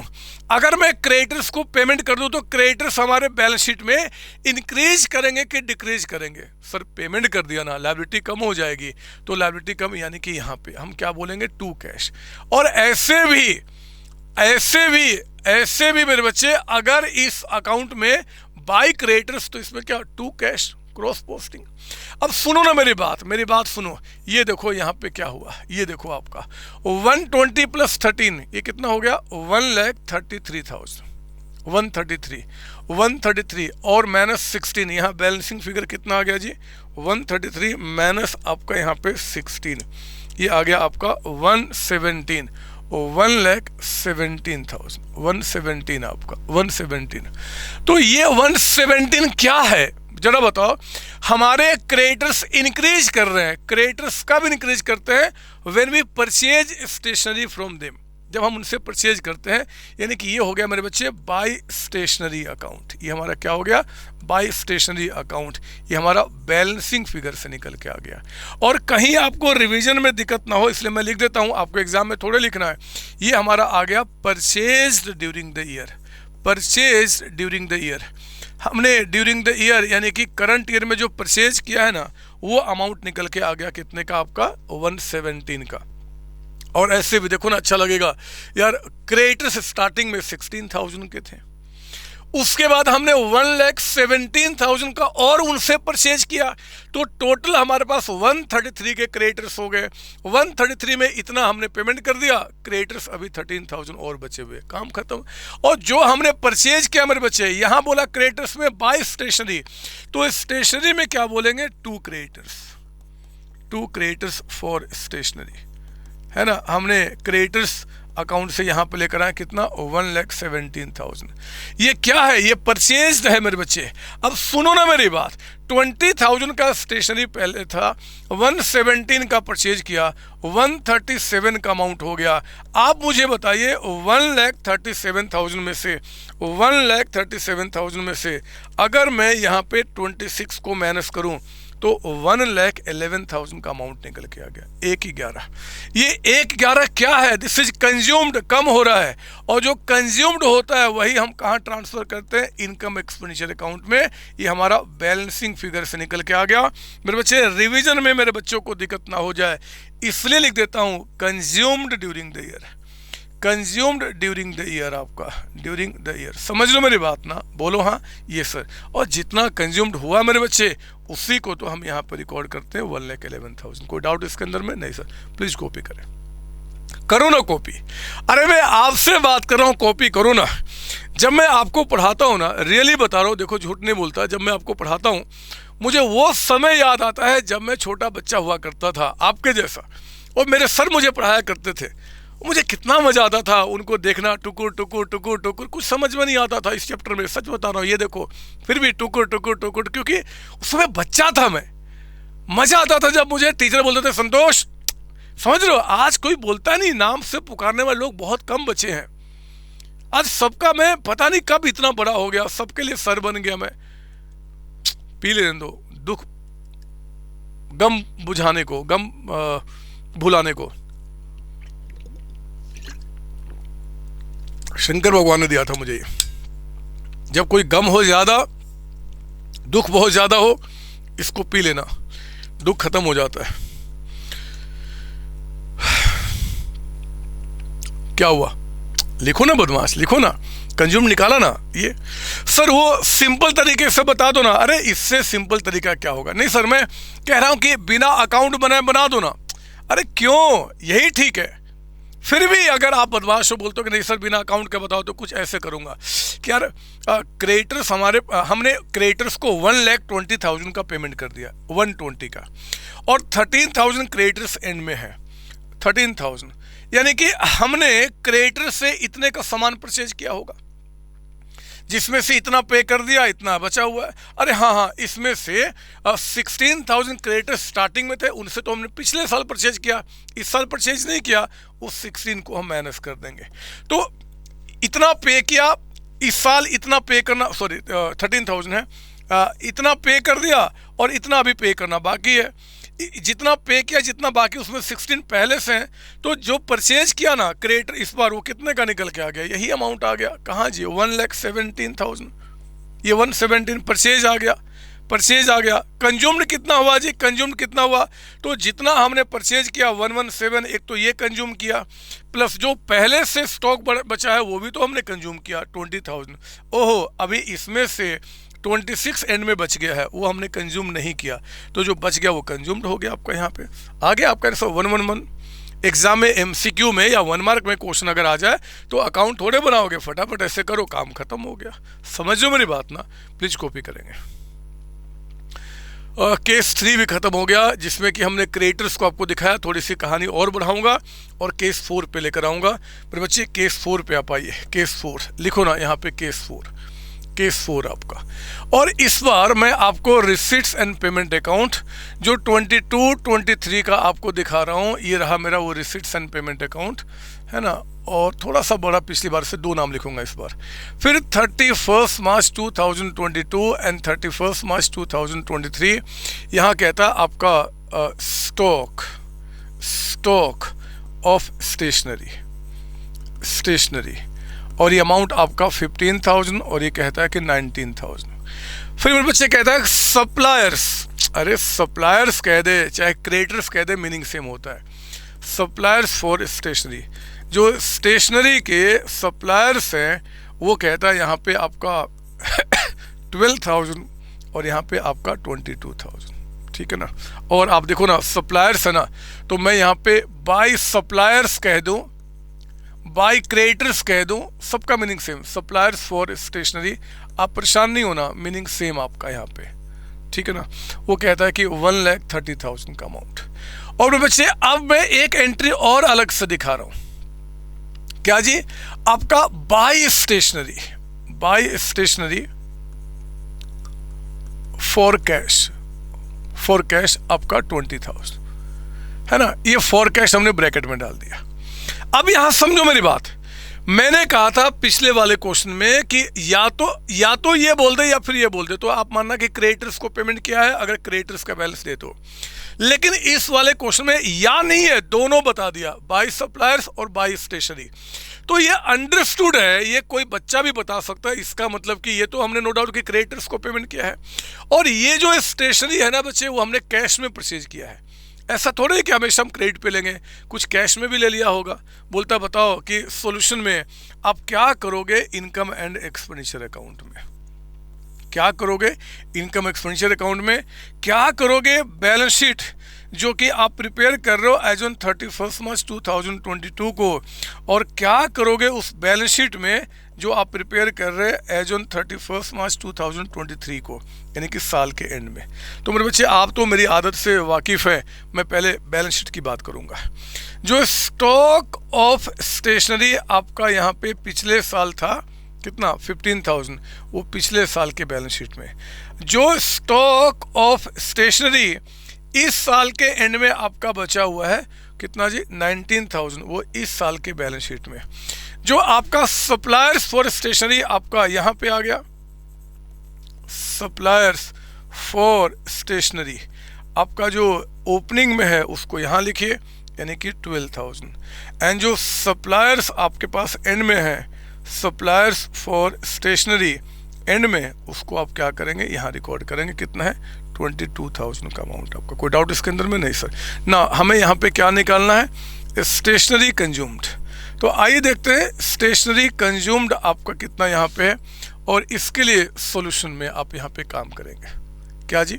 लिखो ना यहाँ पे, एक तो आपका पहले हम क्या करेंगे, सप्लायर्स नाम दिया है ना, जो नाम देगा वही नाम लिख लेना फॉर स्टेशनरी। ऐसे क्रेडिटर्स का ही ये नाम है, क्रेडिटर्स जो हमारे सप्लायर हैं स्टेशनरी के क्रेडिट पे, उनका अकाउंट बना रहे हैं। और यहाँ पे फिर हम लोग स्टेशनरी अकाउंट, है ना, स्टेशनरी अकाउंट आपका ये देखो ना, अब सुनो ना मेरी बात सुनो ना, जरा बताओगे कि क्रेडिटर्स का ओपनिंग बैलेंस कितना है, यानी कि सप्लायर्स का 12,000, यहाँ लिखिए लायबिलिटी है क्रेडिट में, और जो क्लोजिंग बैलेंस है आप उसको यहाँ लिखिए कितना है एंड में जी 22,000। स्टेशनरी का opening balance to balance BD आपका इट्स हाउ मच 15,000, और आपका जो क्लोजिंग बैलेंस है यानी कि बाई बैलेंस सीडी वो कितना बता रहा है आपको 19,000, जिनको हम बैलेंस शीट में लिख चुके हैं, ठीक है ना। अब देखो क्रेडिटर्स को पेमेंट किया तो क्रेडिटर्स हमारे कम हो जाएंगे, टू कैश या टू बैंक आपकी मर्जी, बट ये लिखेंगे 130। और मेरे बच्चे जो स्टेशनरी आपने कैश पे परचेज किया वो क्या होगा, सीधे स्टेशनरी को बढ़ाएगा, टू कैश बोलो हाँ, वो क्रेडिटर्स में थोड़े जाएगा, हमने क्रेडिट पे लिया ही नहीं है तो आपका यहाँ चला गया। अब आप इसको क्लोज कीजिए, ये हो गया 152, 152 में से ओपनिंग आपका यानी कि 140 आ गया, this is what by stationery, यानी कि जो स्टेशनरी हम लोगों ने परचेज किया है क्रेडिट पे वो आपका निकल के आ गया बैलेंसिंग फिगर। सप्लायर्स में बाय स्टेशनरी, तो स्टेशनरी में क्या बोलेंगे टू सप्लायर्स लिखिए, या सप्लायर्स फॉर स्टेशनरी कितने का 140 का। अब जरा देखो यहाँ पे हमारा कितना आ गया कंज्यूम्ड, हमने कितना कंज्यूम किया है, तो मेरे बच्चे 140 प्लस 20,000 प्लस आपका 15,000 माइनस आपका 19,000, ये आ गया 1,56,000 का अमाउंट। क्या बोलेंगे बाय आपका income and expenditure account balancing figure. आप कहते हो कि सर दोबारा समझाओ, नहीं समझाऊंगा, आप पिछले वाले केस से समझ लीजिए दोबारा वीडियो को रिपीट करके, क्योंकि मेरे बच्चे अब दूसरा तीसरा से कुछ समझाने के लिए इसमें है ही नहीं। क्या समझाऊं आप मुझे बताओ, जल्दी कॉपी करो, इसके आगे बढ़ता हूँ।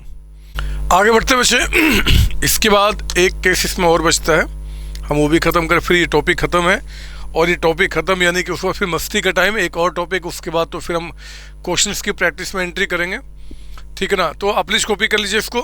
और आइए जरा अगला केस, कितने केस हमारे हो गए, ये फोर्थ है ना, कम टू फिफ्थ वन, 5वें केस पे आप आएंगे। ये क्या खुल गया जी इतने बड़े बड़े, 5th केस लिखिए मेरे पास, मेरे साथ केस नंबर 5। देखो एग्जामिनर बहुत टिपिकल अगर बनाता है तो वो ये क्वेश्चन बनाएगा, रिसिट्स एंड पेमेंट अकाउंट आप बना रहे हैं फॉर, मान लो आपका the year, for the year ended on मान लो 31/12/2023 मैंने ईयर एंडिंग 31 दिसंबर को कर दिया है, कुछ भी हो सकता है, कोई दिक्कत थोड़ी है। और ये रहा आपका रिसिट्स एंड पेमेंट अकाउंट, और मैं यहाँ पे एडजस्टमेंट में एक तो 31/12/2022 एंड 31/12/2023 है ना, दिसंबर का। कहता है कि स्टॉक ऑफ स्टेशनरी, ये पिछले वाले में भी एडजस्टमेंट था, स्टॉक ऑफ स्टेशनरी पिछले वाले में भी था आपका 20,000 और यहाँ पे 28,000, नथिंग न्यू, ठीक है ना। फिर कहता है आपको यहाँ पे क्रेडिटर्स फॉर स्टेशनरी, आपके जो क्रेडिटर्स हैं यहाँ पे फॉर स्टेशनरी वो कहता है 20 कितना ले लो 6, चलो, और यहाँ पे आपका 19,000, कुछ भी हो सकता है, आपको परेशान नहीं होना। और फिर मेरे बच्चे एक लाइन और मैं यहाँ पे ऐड करता हूँ, advance for stationery, advance for stationery, एक नया पॉइंट यहाँ पे आ रहा है, जो यहाँ कहता है कि 2,000 है, और मान लो यहाँ पे कहता है कि 35, कुछ भी हो सकता है, अमाउंट में मत जाना। इसके बाद यहाँ पे कहता है मेरे बच्चे बाय स्टेशनरी, बाय स्टेशनरी कह दे, या by creditors for stationery, by supplier, सबका मीनिंग सेम क्योंकि क्रेडिटर्स यहाँ पे दिया हुआ है। तो बाय क्रेडिटर्स फॉर स्टेशनरी, हमने स्टेशनरी के क्रेडिटर्स को कहता है कि 2,80,000 का हमने पेमेंट किया है, 280 का, ठीक है। आपको सॉल्यूशन में ये बताना है कि एक तो आपके इनकम एंड एक्सपेंडिचर अकाउंट में जो आपका करंट ईयर का बनेगा उसमें क्या पोस्टिंग होगी, और वो पोस्टिंग क्या आता है बच्चे, स्टेशनरी कंज्यूम्ड। एक तो आपको ये बताना है कि हमारा जो स्टेशनरी कंज्यूम्ड है वो कितना निकल के आएगा।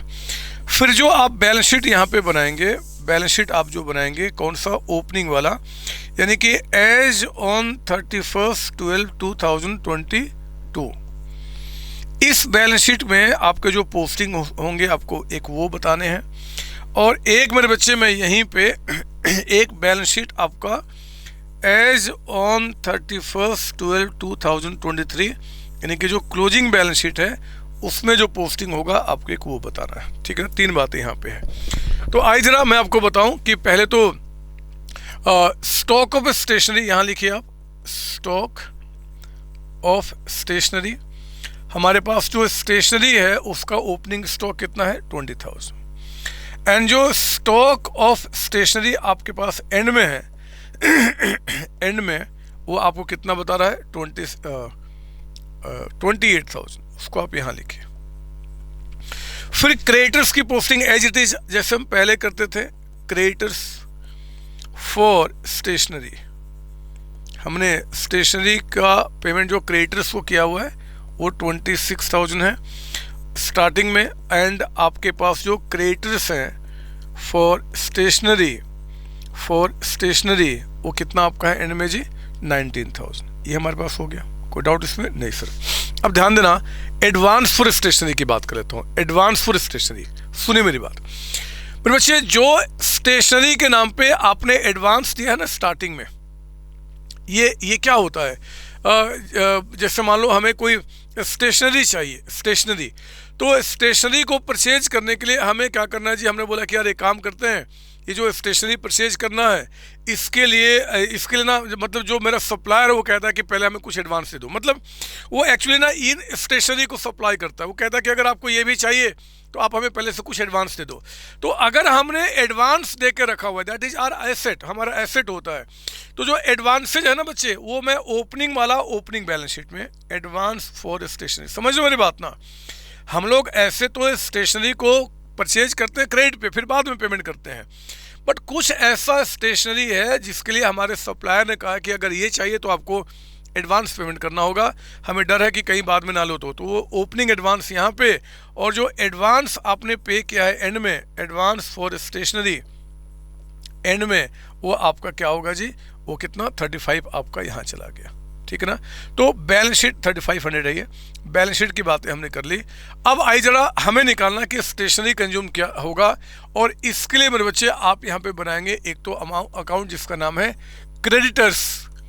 क्रेडिटर्स फॉर स्टेशनरी अकाउंट, है ना। एक आप बनाइए मेरे साथ यहाँ पे क्रेडिटर्स फॉर स्टेशनरी अकाउंट। बहुत ध्यान से देखना, अगर क्वेश्चन के अंदर में एडवांस की बातें कर देना तो देखो एक स्लाइड सा चेंज होगा, वो क्या मैं बताऊं। मुझे बताइए क्रेडिटर्स का पहले आपका ओपनिंग बैलेंस कितना है, यानी कि साल के स्टार्टिंग में क्रेडिटर्स कितने के हैं, 26,000। आप मुझे बताइए कि साल के एंड में, यानी कि to balance CD sorry closing आपके क्रेडिटर्स कितने के हैं, 19,000, है ना। तो ओपनिंग यहाँ, क्लोजिंग आपका यहाँ पे हो गया। इसके बाद मेरे बच्चे एडवांसेज जो है ना, पता है ये एडवांस हम किसको देते हैं, जिससे हम स्टेशनरी को परचेज करते हैं, उन्हीं को दिए होंगे। और वो कौन है, हमारे क्रेडिटर्स है ना। क्रेडिटर्स ही तो है बच्चे जिनसे हम क्या कर रहे हैं, परचेज कर रहे हैं। तो याद रखना कि साल के स्टार्टिंग में अगर 26,000 के क्रेडिटर्स हैं और उनको हमने 2,000 का एडवांस भी दिया, मतलब कि कुछ सामान के अगेंस्ट हमें उनको कितना पे करना है स्टार्टिंग में, 26,000। लेकिन कुछ हमने ऐसा भी ऑर्डर किया हुआ है कि भैया इसके अगेंस्ट चलो हमने आपको 2,000 रुपये एडवांस दे दिया है, एडवांस आपका, है ना। ये ओपनिंग बैलेंस दिख रहा है। एक बात बताओ, आपसे पूछता हूँ, अगर साल के स्टार्टिंग में जिनसे मैंने 26,000 का कर्ज लिया है एंड 2,000 उनको हमने एडवांस भी दिया है, अगर साल के स्टार्टिंग में ही मैं इनसे झगड़ा कर लेता हूँ, बोलता हूँ कि भैया हमें आपसे आगे का सौदा नहीं करना, बताओ आपका कितना पेमेंट करना है, मैं उतना पेमेंट करूँगा, बाकी काम खत्म करो, तो मुझे कितना पेमेंट करना होगा, बोलो। आपसे पूछता हूँ कि 26,000 का क्रेडिटर्स है, मतलब 26 उनको देना है एंड 2,000 हमने उनको ऑलरेडी एडवांस भी दिया हुआ है। तो आज अगर झगड़ा हो जाए तो हमें उनको नेट कितना पे करना पड़ेगा, 24,000। यानी कि एक तरीके से क्रेडिटर्स के जो ओपनिंग बैलेंस वो 24,000 है नेट अमाउंट। पता है, यही काम आपको यहाँ पर भी कर देना है, ज़्यादा मत सोचो, यही काम करना। मतलब कि जो एडवांस का ओपनिंग बैलेंस है ना, वो यहाँ पे आप कह देना to advance for stationery. BD/CD मत लिखना क्योंकि क्रेडिटर्स अकाउंट है, तो क्रेडिटर्स अकाउंट में BD/CD तो जो उसका बैलेंस वही रहेगा, जितना ओपनिंग के अगेंस्ट एडवांस है उसको ओपनिंग लिख दो, जो क्लोजिंग के अगेंस्ट एडवांस है वो क्लोजिंग में लिख दो आप, बाय एडवांस फॉर स्टेशनरी। समझ लो मेरी बात ना, ओपनिंग के अगेंस्ट जो एडवांस होगा ओपनिंग में, क्लोजिंग के अगेंस्ट क्लोजिंग। कितना आपका है? 3500 रुपीज़ का अमाउंट आपका। तो हमने सिंपली क्रेडिटर्स अकाउंट जैसे बनाते थे बिल्कुल वही अकाउंट ये देखो, ओपनिंग बैलेंस, क्लोजिंग बैलेंस। सिर्फ एक ही बात ध्यान रखना है कि अगर ओपनिंग में कुछ एडवांस होगा तो एडवांस का हम अलग से अकाउंट नहीं बनाएंगे, इन्हीं को हमने एडवांस दिया होगा तो इसके अगेंस्ट जो भी एडवांस होगा उसको यहाँ पे, एंड क्लोजिंग में जो एडवांस होगा इसके अगेंस्ट हम यहाँ पे लिख देंगे। कोई डाउट इसके अंदर में? नहीं सर। उसके बाद सुनिए आप, इसके बाद बाकी बातें सेम है। आपने बोला बाय क्रेडिटर्स, तो क्रेडिटर्स में क्या बोल देंगे हम लोग? To cash account, to cash account, ठीक है ना, 2,80,000। अब आप मुझे बताइए इसको क्लोज करके आपका स्टेशनरी परचेज कितना आ गया? परचेज तो आप कहना 2,000 प्लस 2,80,000 प्लस आपका 19,000 माइनस कीजिए 26,000 माइनस कीजिए 3,500, मेरे बच्चे ये आ गया 2,71,500। और क्रेडिटर्स यहाँ पे इंक्रीज कर रहे हैं तो हम क्या बोलेंगे? By stationery. यानी कि जो स्टेशनरी आपने इस साल परचेज किया है, बैलेंसिंग फिगर, वो अमाउंट हमारा कितना निकल के आ गया? 271,500। इसके बाद मेरे बच्चे अब हम क्या करेंगे जी? हम लोग बनाएंगे स्टेशनरी अकाउंट, जहाँ पे हमें पता चलेगा कि स्टेशनरी हमने कितना कंज्यूम किया होगा। ये तो परचेज निकला ना, और हमें इनकम एक्सपेंडिचर में क्या लिखना है? कंज्यूम्ड। तो जितने आपके पास स्टेशनरी का ओपनिंग बैलेंस है, कितना स्टार्ट में आपका? 20,000, वो आप यहाँ पे लिखिए। जो स्टेशनरी आपके पास एंड में है उसका क्लोजिंग बैलेंस यहाँ लिखिए। स्टेशनरी आपका एंड में कितना है? 28,000। तो 20 ओपनिंग हो गया, क्लोजिंग आपका इतना हो गया। जरा बताओ ना, मैं आपसे पूछता हूँ, हमने स्टेशनरी परचेज कितने का किया है? 2 क्रेडिटर्स, 2 क्रेडिटर्स फॉर स्टेशनरी हम लोगों ने जो परचेज किया है मेरे बच्चे, वो कितना? 271,500 का। क्या हमने कोई स्टेशनरी कैश में भी परचेज किया है क्या? नहीं सर, कोई परचेज नहीं किया है। तो आप इसको क्लोज कीजिए, जो आपका बैलेंसिंग फिगर आएगा वो आपका कंज्यूम्ड आ जाएगा इनकम एंड एक्सपेंडिचर अकाउंट में। तो 271,500 प्लस 20,000 माइनस आपका 28,000, ये आ गया 2,63,500 and question complete. Please copy करेंगे आप। This is what? This is your stationery consumed. ये हमने कंज्यूम निकाला। कोई डाउट इसके अंदर में? नहीं सर। आप देखो, और यही हमारा कंज्यूम कहाँ चला जाएगा? यहाँ पे। तो 263,500 का। फिर बच्चे स्टेशनरी के ऊपर में इससे ज़्यादा एडजस्टमेंट आ जाए सवाल ही नहीं बनता, सवाल ही नहीं बनता। मैं बिलीव कीजिए, यहाँ पे ज़्यादा से ज़्यादा क्या करेगा जी? बाई स्टेशनरी भी कर सकता है। तो अगर बाई स्टेशनरी की कैश परचेज किया तो उसकी डायरेक्टली एंट्री यहाँ पे आ जाएगी, जैसे पिछले क्वेश्चन में किया था, एंड बाकी सब कुछ सेम रहेगा। एक चीज़ और मैं बता देता हूँ, ये जो क्रेडिटर्स आपके ओपनिंग में 26 है ना, और जो एडवांस आपने यहाँ 2,000 लिखा, एक आप चाहो तो इनको यहाँ लिखने के बजाय इस एडवांस को यहाँ पे भी दिखा सकते हो कि 26 अंदर लिखा, टू एडवांस तो बाहर कितना? 24। ये भी दिखाना अलाउड है, जो हम लोगों ने अकाउंट में एक्चुअली किया है। तो या तो आप क्या कीजिए, क्रेडिटर्स को यहाँ पे और एडवांस को यहाँ लिखिए, या फिर दोनों को नेट करते हुए दिखाइए। दोनों में पूरे मार्क्स मिलेंगे, कहीं कोई दिक्कत नहीं है। आपका ट्रीटमेंट है, जैसे करना चाहे प्लीज कॉपी करें। स्टेशनरी के ऊपर में जितनी सारी बातें हो सकती हैं, they all have been done. कुछ भी नहीं बचा मेरे बच्चे। इसके बाद अब हमें एक ही चीज़ बचा हुआ है, वो क्या? तो आपका एक्सपेंसेज का ट्रीटमेंट करने के बाद अब हम लोग क्या करेंगे कि फटाफट अपना, मैं इसको यहाँ लिख देता हूँ, शायद आपको दिख रहा, डिस्टर्ब कर रही है। मैं आपका क्वेश्चन के ऊपर में एंट्री करूँगा। तो ये लीजिए, मैंने इसको हटा दिया और आप नया पेज लीजिए। अब चाहे पेज कितना ही बच गया हो, नया page, adjustments related to expenses से जुड़े हुए क्या एडजस्टमेंट्स आ सकते हैं। और मैं इसमें टाइम बर्बाद नहीं करूंगा, क्योंकि जिस तरीके से इनकम के बारे में आपको समझाया था ना बच्चे, वही एक्सपेंस भी होता है। याद रखना, ये जो करंट ईयर आपका है ना, करंट ईयर में जितने का आप बेनिफिट ले चुके हो, बेनिफिट टेकन, जिसका भी बेनिफिट आपने करंट ईयर में ले लिया वही आपका एक्सपेंस होता है। जिसका हम बेनिफिट ले चुके हैं वही हमारा एक्सपेंस होता है। पेमेंट चाहे कभी भी हो, अगर मेरे बच्चे करंट ईयर का जो सैलरी है करंट ईयर का सैलरी अगर मान लो हमने पिछले साल पे कर दिया है तो पिछले साल हम उसको एक्सपेंस नहीं कहते हैं, हम कहते हैं भैया पिछले साल थोड़े ही बेनिफिट लिया, हम तो करंट ईयर में लेंगे। तो पिछले साल उसको हम क्या बोलते हैं, प्रीपेड सैलरी। प्रीपेड सैलरी मतलब हम उसको एसेट के रूप में दिखाते हैं। एसेट के रूप में क्यों दिखाते हैं, क्योंकि आप जानते हैं कि एसेट का मतलब होता है जिसका बेनिफिट आप कब लेते हैं जी, फ्यूचर में। कोई भी चीज़ अगर हमें फ्यूचर में बेनिफिट देता है तो हम उसको क्या बोलते हैं, एसेट बोलते हैं। अब देखो ना, मैं पिछले साल की बात बताता हूँ। अगर करंट ईयर में मेरा कोई एम्प्लॉय है, अगर करंट ईयर में मेरा कोई एम्प्लॉय है और उस एम्प्लॉय को मैंने क्या किया जी, आपका जो करंट ईयर की सैलरी है ना वो 2 लाख रुपये उसको पे किया, और उसने क्या किया, अगले साल का भी कुछ एडवांस मुझसे ले लिया, यानी कि advance salary for next year उसने ले लिया। तो जरा बताओ टोटल मैंने उसको कैश कितना पे कर दिया, 2,40,000। मेरे पास से, मेरे बिजनेस से 240 कैश चला गया। मैं आपसे पूछता हूं, आप मुझे बताओ कि अगर मैंने करंट ईयर में सैलरी के नाम पे 240 मैंने कैश पे कर दिया अपने एम्प्लॉय को, जिसमें 2 लाख रुपीज करंट ईयर के लिए है एंड 40,000 नेक्स्ट ईयर के लिए है, तो मेरा एक्सपेंस कितना रिकॉर्ड होगा? अरे बोलो बदमाश, एक्सपेंस कितना रिकॉर्ड होगा? आप एक्सपेंस उतने का ही बोलना जिसका हम बेनिफिट ले चुके हैं, दैट इज 2 लाख रुपीज। तो 2 लाख जो होगा ना वो हम क्या करेंगे, इस साल इनकम एंड एक्सपेंडिचर अकाउंट में एक्सपेंस दिखाएंगे 2 लाख रुपए। ये 40,000 जो पे कर चुका हूं वो मेरा एक्सपेंस नहीं है, उसका बेनिफिट हमें अगले साल मिलेगा।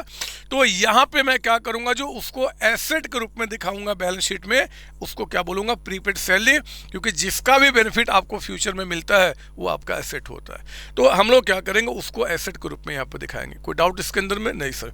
दूसरी बात, ये जो मैंने प्रीपेड सैलरी यहाँ पे एसेट के रूप में दिखाया है, ये यहाँ तो एसेट है बट अगले साल क्या बन जाएगा, एक्सपेंस बन जाएगा। क्यों बन जाएगा? क्योंकि अगले साल हमने उस एम्प्लॉय का बेनिफिट ले लिया, और अगर हमने बेनिफिट ले लिया मेरे बच्चे, तो इस साल के एंड में जो बैलेंस शीट बनेगा अभी एसेट्स नहीं दिखेगा। क्यों? क्या हो जाएगा, वो एक्सपेंस के रूप में दिखेगा। अब ये मत बोलो कि सर आप दोबारा समझाओ, ये 11वीं क्लास से पढ़ते आ रहे हो बदमाश, 11वीं क्लास से पढ़ते आ रहे हो, ठीक है ना। आज जो एसेट है वो हमेशा एसेट थोड़ी रहेगा, जैसे जैसे चीज़ों को हम यूज करते हो एक्सपेंस बन जाता है। याद करो बचपन में, या बचपन के अभी भी आपने डेप्रिसिएशन मशीन हमने परचेज किया 5 लाख का, तो हम देखते हैं कि भैया 5 लाख का बेनिफिट मिलेगा, हम उसको बैलेंस शीट में दिखाते हैं 5 लाख पे।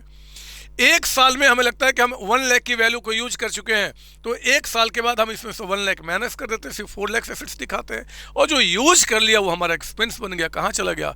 आपके वो क्या बोलते हैं जी, इनकम एक्सपेंडिचर अकाउंट में। समझ लो ना, the same thing is there, है ना। आपने अगर बेनिफिट ले लिया है तो आपका एक्सपेंस होता है।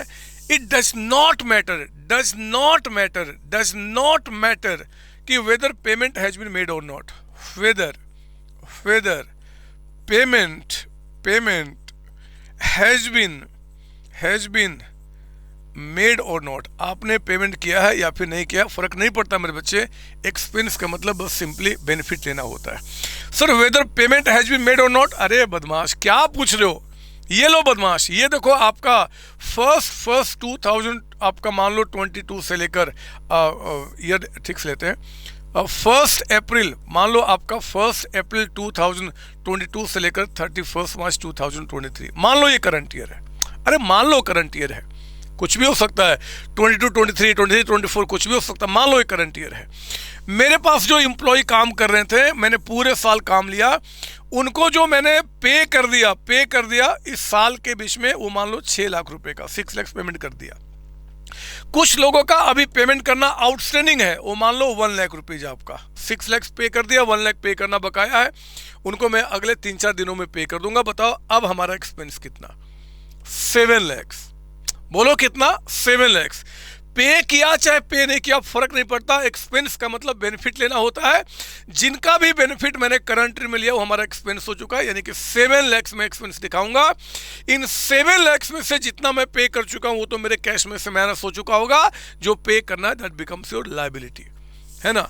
अब मैं ज़्यादा समय बर्बाद नहीं करूंगा, मैं इसमें कुछ केसेज करा देता हूं और फिर काम खत्म करता हूं। आइए केस नंबर 1, ये लीजिए, रिसिट्स एंड पेमेंट अकाउंट। मैं लिख देता हूं फॉर द ईयर मान लो एंडेड ऑन 31 मार्च 2023, मान लो यहाँ पे ईयर एंड हो रहा है, ठीक है ना। और मैं एक्सपेंस की बात कर रहा हूँ तो नो डाउट कि पेमेंट साइड की बात करूँगा, सॉरी ये रिसिट साइड होता है, ये रहा हमारा पेमेंट साइड। पेमेंट साइड में कहता है जी बाय, मान लो आपका क्या सैलरी रेंट कुछ भी कह सकता है, और ये 2 लाख रुपीज़ का अमाउंट आपका।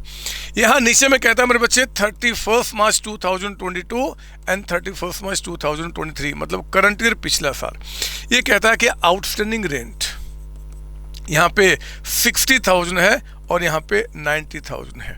फिर कहता है प्रीपेड रेंट रही होगी, कई सारी प्रॉपर्टी जो हमने किराए पे लिया है, किसी का पेमेंट बकाया होता है, बाद में पे करता हूँ, किसी का एडवांस में पे करता हूँ, क्या फ़र्क पड़ता है, 35,000। अच्छा सैलरी लिखा है ना बच्चे, माफ़ कीजिए, ये रहा आउटस्टैंडिंग सैलरी, ठीक है, सैलरी लिखा था, जो भी नाम हो, और यहाँ पे प्रीपेड सैलरी, कुछ सैलरी एम्प्लॉय का पे करना बकाया है, कुछ का हमने एडवांस ले लिया है, तो 35 और यहाँ पे कहता है कि 28,000। प्लीज़ कॉपी कीजिए, बोलता बताओ क्या ट्रीटमेंट करोगे, क्या ट्रीटमेंट करोगे। तो फिर बच्चे सोल्यूशन में एक तो आपका यहाँ पे इनकम एंड एक्सपेंडिचर अकाउंट आप जब बनाओगे 22-23 का, तो एक तो इसमें बताना है जी कि आपका करंट ईयर का सैलरी कितना है। यहाँ पे मेरे बच्चे याद रखना, जो करंट ईयर का जिसका बेनिफिट ले लिया करंट ईयर में, पेमेंट से मतलब नहीं।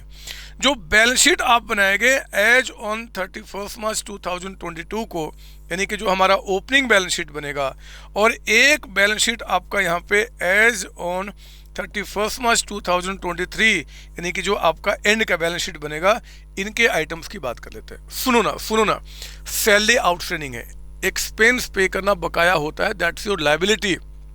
ऑब्लिगेशन है बदमाश, पे करना ऑब्लिगेशन है, तो ऑब्लिगेशन लायबिलिटी यहाँ लिखिए, ओपनिंग आउटस्टैंडिंग सैलरी है ना 60,000। मतलब पिछले साल हम लोगों ने काम ले लिया था एम्प्लॉय से, अभी पे नहीं किया था, तो पिछले साल का एक्सपेंस था और लायबिलिटी था। जो एंड में जो आपका है उसको यहाँ लिखिए, एंड में कहता है कि जो आउटस्टैंडिंग सैलरी है वो 90,000, मतलब कि जिनसे करंट ईयर में काम लिया अभी पे करना बकाया है, तो इस बार का एक्सपेंस हुआ और दूसरा भी पे करना बकाया है। प्रीपेड एडवांस में पे किया था पिछले साल, तो अगर एडवांस में पिछले साल पे किया था तो पिछले साल एक्सपेंस थोड़े था, एसेट्स है, क्योंकि बेनिफिट हम करंट ईयर में लेंगे।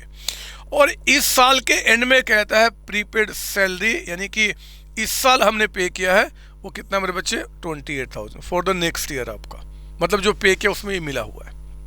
ठीक वैसे जैसे एक्सपेंस का होता था। अब हमें निकालना है कि salary for the current year कितना है, वो वर्किंग नोट्स नंबर 1 आप लिखो ना यहाँ पे, सैलरी एज एक्सपेंस आपका फॉर करंट ईयर कितना होगा, ठीक है ना। सुनो ध्यान से, मुझे बताइए जरा कि सैलरी आपने जो पे किया है पेड ड्यूरिंग द ईयर, मतलब जो आपने इस बार पे किया है पेड ड्यूरिंग द ईयर, वो कितना है जी 2 लाख रुपये। हमें इस 2 लाख में से वो निकालना है जो करंट ईयर का है ना बच्चे। अब सुनो मेरी बात, ध्यान सुनो, जो पिछले साल आउटस्टैंडिंग था, बताओ वो एक्सपेंस कब का था, पिछले साल का। ये पिछले साल का एक्सपेंस रहा होगा, पिछले साल हमने एक्सपेंस दिखाया होगा, पे नहीं किया तो लायबिलिटी के रूप में है।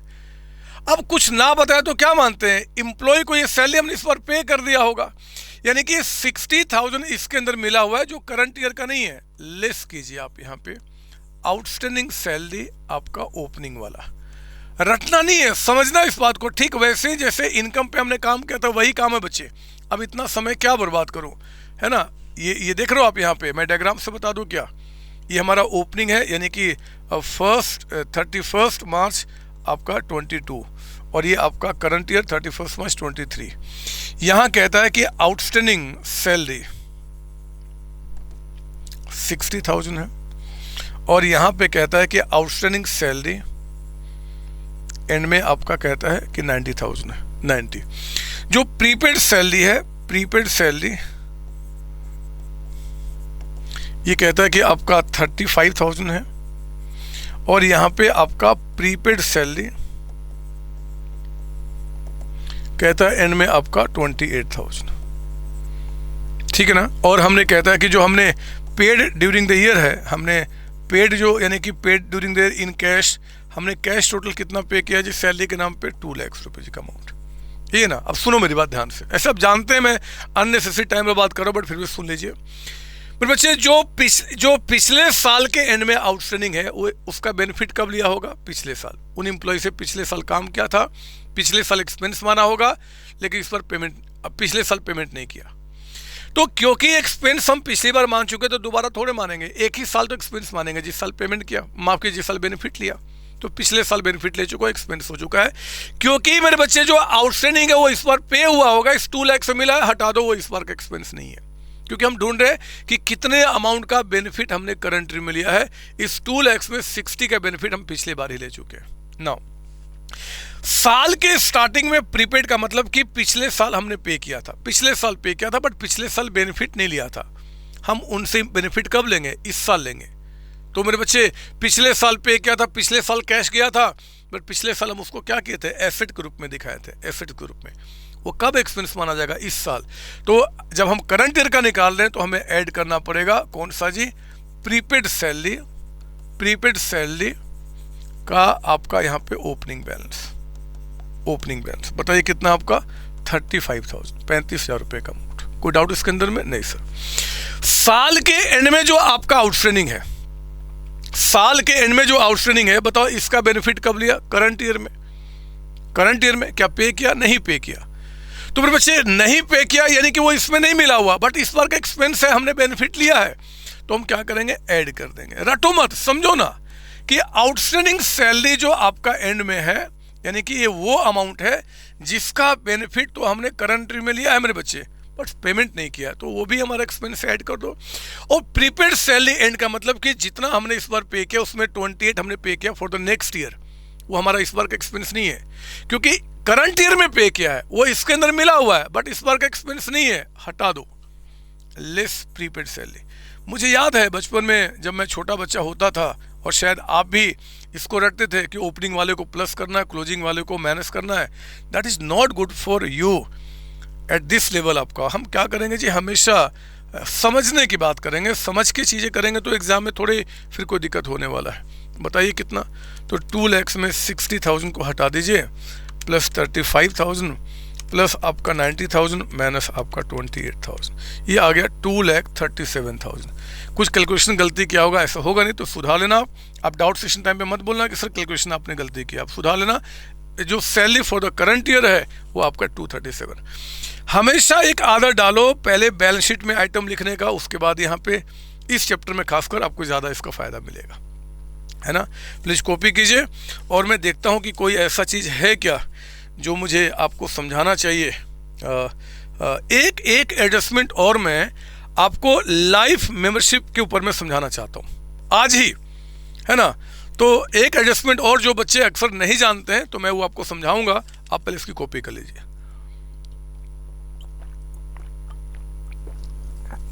मेरा अमृत भी खत्म हो गया तो मैं ज़्यादा देर तक नहीं पढ़ा सकता, आप इसकी कॉपी कर लो और थोड़ा सा किनारे वीडियो को पॉज करके कॉपी कर लो।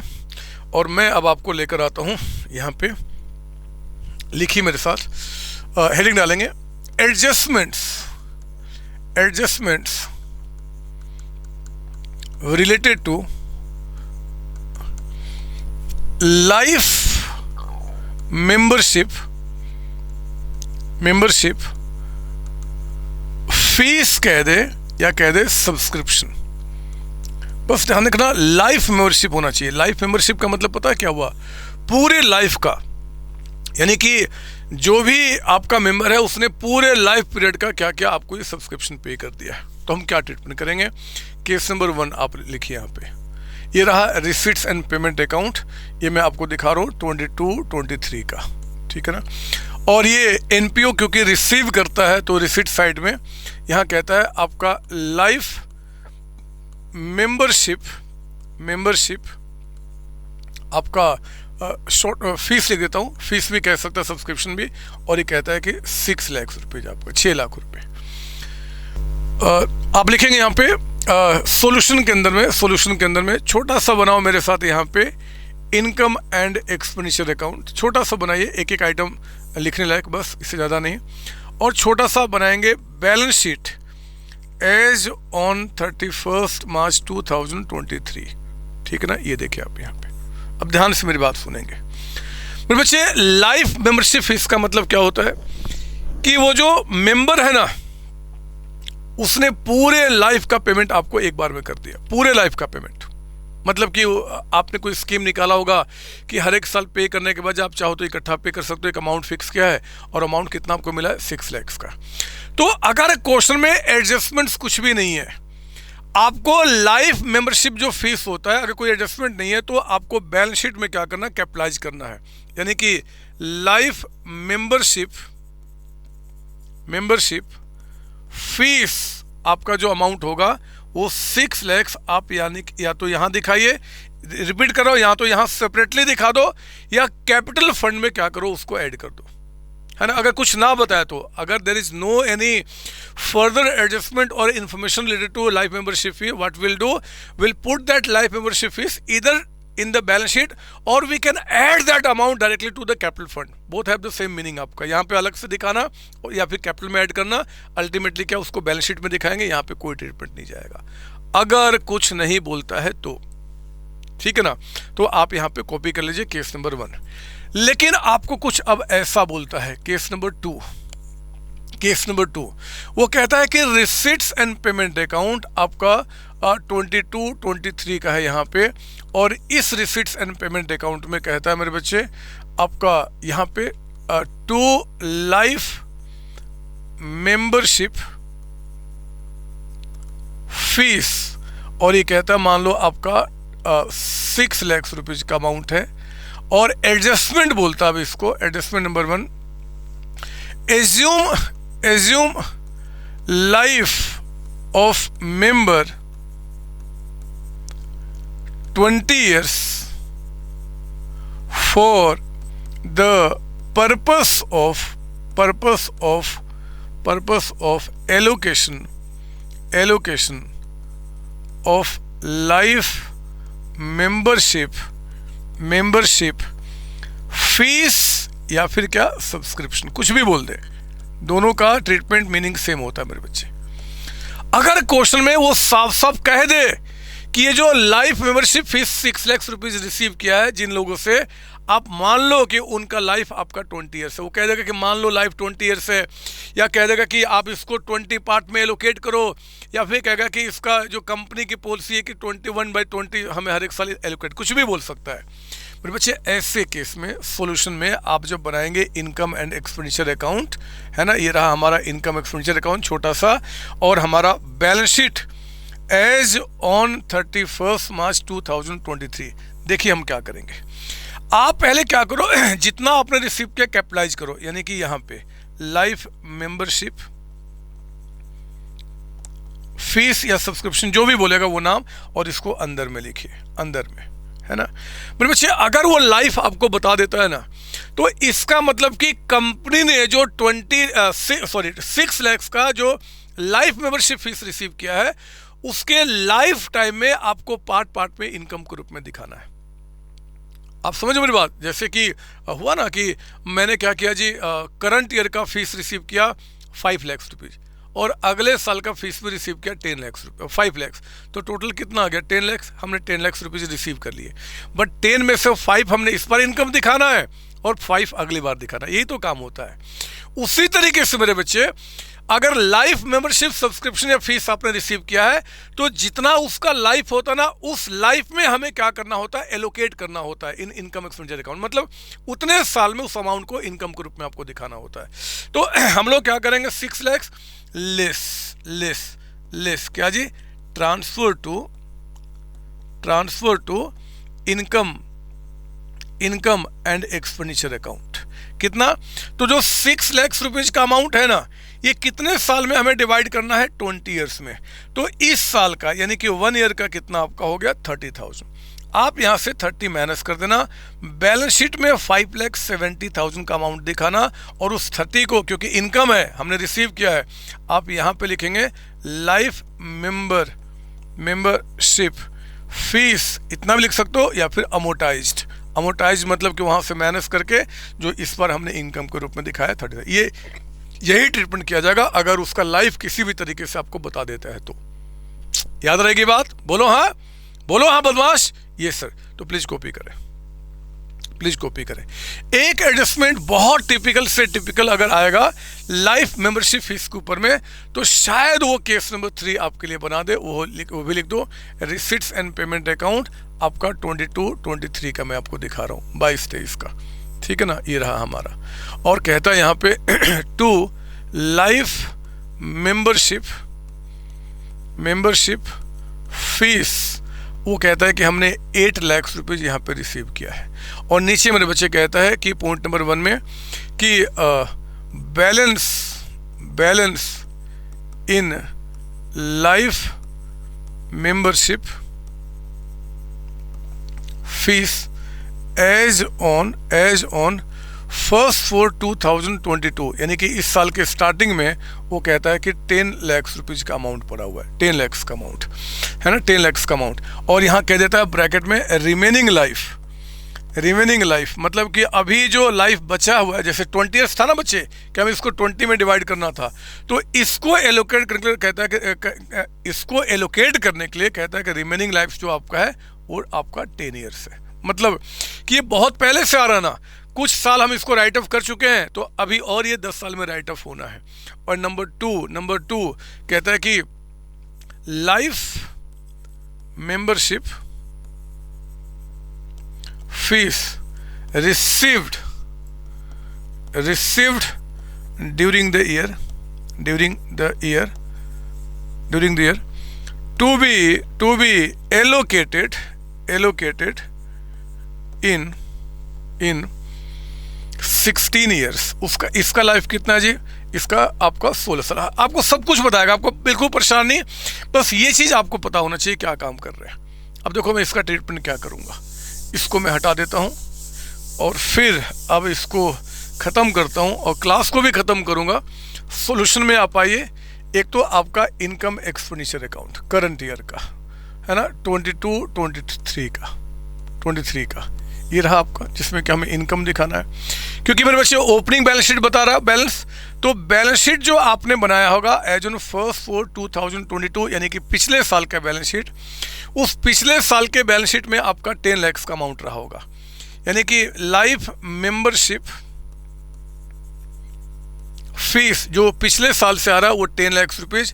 याद रखना, पिछले साल का राइट ऑफ करने के बाद this is the opening balance, ये ओपनिंग बैलेंस है, मतलब पिछले साल सब कुछ हो जाने के बाद। अब बैलेंस शीट जो आप बनाएंगे यहाँ पे एज ऑन 31 मार्च 2023, मतलब इस साल के एंड में, उस बैलेंस शीट में क्या करेंगे ये देखिए। पहले से जो है उसको पहले यहाँ लिखो, लाइफ मेंबरशिप फीस कितना पहले से 10 लाख, ओपनिंग बैलेंस यहाँ पे आ गया। प्लस कीजिए इस साल जो आपने एडिशन किया है, एडिशन कितना हमने रिसीव किया जी, 8 लाख रुपीज, तो 8 लाख इसी में ना कैपिटलाइज करेंगे जी हम, 18 लाख हो गया। अब इस 18 लाख में से अब क्या बोलेंगे, लेस और रिटर्न ऑफ कह दो, अमोटाइज कह दो, आपकी मर्जी। कितना ये देखो आप, जो 10 लाख आपके पास पहले से आ रहा है उसकी लाइफ कितनी बची है, 10 ईयर्स। तो 10 लाख को आप यहाँ से 10 से डिवाइड कीजिए और उसका 1 साल जो करंट ईयर का है, 1 साल ही तो है करंट ईयर का जिसमें राइट ऑफ करना है। और प्लस ये जो आपका 8 लाख रुपीज़ का हमने रिसीविंग किया करंट ईयर में, आप मुझे बताओ इस 8 लाख का लाइफ कितना बता रहा है आपको यहाँ पे, 16 ईयर्स। तो इसको 16 से डिवाइड कीजिए एंड करंट ईयर का यानी कि 1 साल का, बताओ कितना निकल के आ गया। अभी बड़े बड़े क्वेश्चन में भी सब पॉइंट्स देखेंगे हम लोग। 1 लाख यहाँ पे हो गया और 8 लाख को 16 से डिवाइड किया यानी कि 150 का अमाउंट आपका, तो 1,50,000 रुपये। ये आपको माइनस करना है, 1,50,000 ये कितना हो गया, 16,50,000। और जितना अमोटाइज किया मेरे बच्चे उसको लो, मैं हाँ बनाया तो है। हम लोग क्या करेंगे, लाइफ मेंबरशिप फीस अमोटाइज्ड कितना निकल के आ गया आपका, 1,50,000, 150। आप यहाँ पे रिटर्न ऑफ भी लिख सकते हो, या बहुत अच्छा वर्ड क्या हमने दिया था वही लिखो आप, ताकि बार बार चेंज ना हो। ये 10 लाख का अमाउंट था क्या जी, इसमें less transfer to income and दोनों में से कोई वर्ड में दिक्कत नहीं है, आपकी मर्जी। ये ज़्यादा अच्छा है क्योंकि इससे क्लैरिटी आएगी रिवीजन के टाइम पे भी, एग्जामिनर को भी। This is the way to solve the question. अगर एग्जाम में ये MCQ में आ जाए या 1 मार्क में, तो पूछेगा बताओ how much amount will be shown in the income expenditure account as income during the year, तो आपको 150 में टिक मार्क करना। What will be the balance of life membership fees in the closing balance sheet, तो क्या बोलेंगे 1650 का amount. And how much will be in the opening balance sheet, तो 10 lakhs का amount. That's it, that's it and that's it. अब मेरे बच्चे अगली क्लास से will enter into the practice question and will try to solve each and every question. Whatever the question will come in exam, you are going to solve it very easily. मतलब literally बच्चे जो होते हैं इस chapter में परेशान होते हैं। आई विल मेक श्योर कि आप इस चैप्टर को एंजॉय करेंगे till the end. All the best, thank you and आप सबको बहुत सारा प्यार बच्चे, थैंक यू। अभी बुक के किसी क्वेश्चन को ट्राई नहीं करना, अगली क्लास के बाद हम देखेंगे, जो होमवर्क दूंगा वही ट्राई करना है। अभी तक के सारे कॉन्सेप्ट को पढ़ के अगली क्लास में आना है। थैंक यू बच्चों, thank you, thank you ji.